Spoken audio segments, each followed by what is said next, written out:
I'm Phil Glennon, the video archivist for the city of Tega Cay.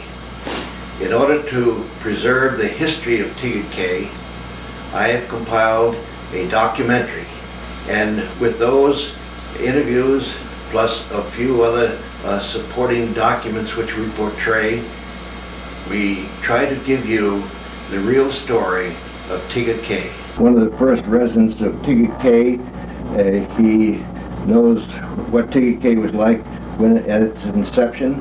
And Harry, why'd you move to Tega Cay? Well, I had a wife and 3 children and a baby, and we were looking for a nice recreational community. And we felt that when we went out here and looked at Tega Cay, that was a place we'd like to live. We originally bought a lot, actually right here down the road here, right off of Windward. But later on, we changed our mind and bought a home that had already been built out here on Point Clear Drive, and we moved in. We loved it. It was a 2-modular home with a large fireplace in the center and a deck across the back, and it was just beautiful, wooded area, lovely place to be, close to the lake. We loved the school system, felt very comfortable here. And when we first moved in, they said they had water and sewer, but they did not have that. We had to have a 100 dairy truck. I would deliver water 3 times a week because we had a baby who at that time had a lot of diapers, and we had a septic tank in the backyard. How many children did you have at this time? 4 children. 4 children at the time, and with a baby there. That's and right. Did you have a dog? I had a dog, a large dog. We had a large German Shepherd dog who moved in with us, and of course they could roam free out here at that time. We were, like I said, one of the original residents, and my understanding is there were 2 other residents who moved in that same weekend in different areas. But the urban company had been very nice to us. They had nice, set up parties for us. Also had a recreational director. We had been on the Kon-Tiki boat. We had. The Kon-Tiki must have really been something. I hear from all Ambrose who helped to build it, and Toby Latham who went out in it as, I guess, a sort of a semi-engineer. And he tells some very nice stories about the fine parties they had. So you did participate in that? Oh, certainly did, and loved that. We really had a good time. They even had nice parties at the clubhouse. I recall 2 in particular. One of them was the Duke Ellington band had come to see us. Had come out to play for us, and it was one of the grandest nights I've ever been to. The other fine time was when they dedicated the clubhouse at Tega Cay. We had the Lieutenant Governor come in, had a beautiful luau, was put out, and everybody had a wonderful time. And it was very, exciting at the time.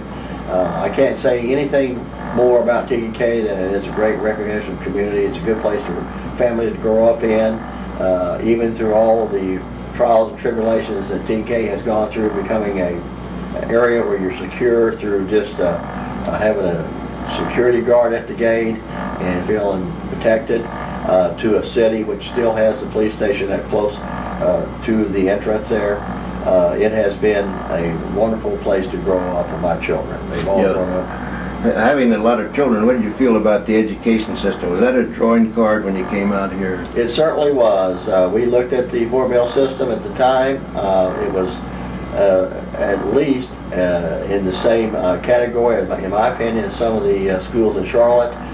They had support from the Springs Foundation, and they did a wonderful job, had excellent teaching, and all my kids grew up and actually had gone to college, so I can't say any more better than that about the system. Yeah, you participated in the city activities on some of the boards, didn't you? Yes, I was on the Planning and Zoning Board for about 7 years.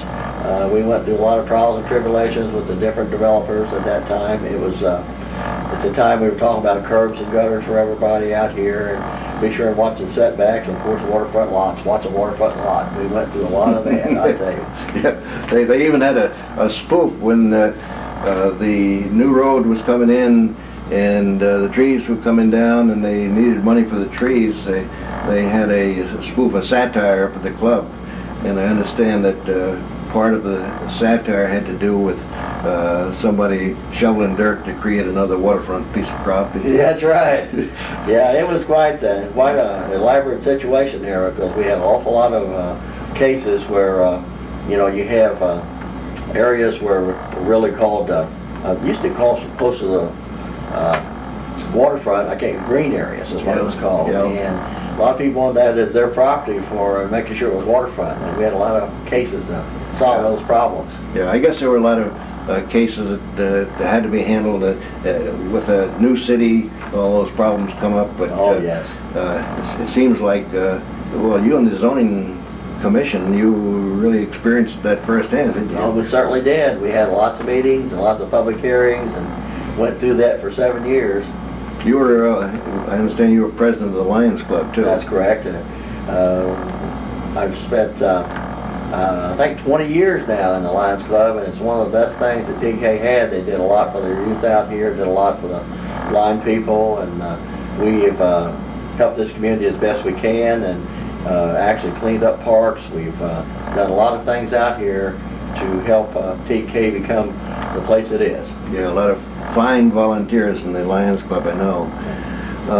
Tell me what you observed as the city grew. Did you see improvements, or?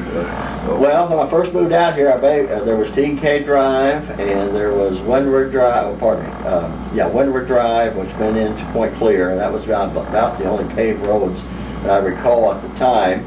Of course, the road going by the clubhouse, Malachi, was done to a point at that time also. But when we first came out to look to buy the lot, we actually came in a Jeep. They had to bring us in with a Jeep to show us where the lot was and explain where everything was, and that sounded great at the time, and we did buy the lot, but eventually we transferred the lot back and bought the home.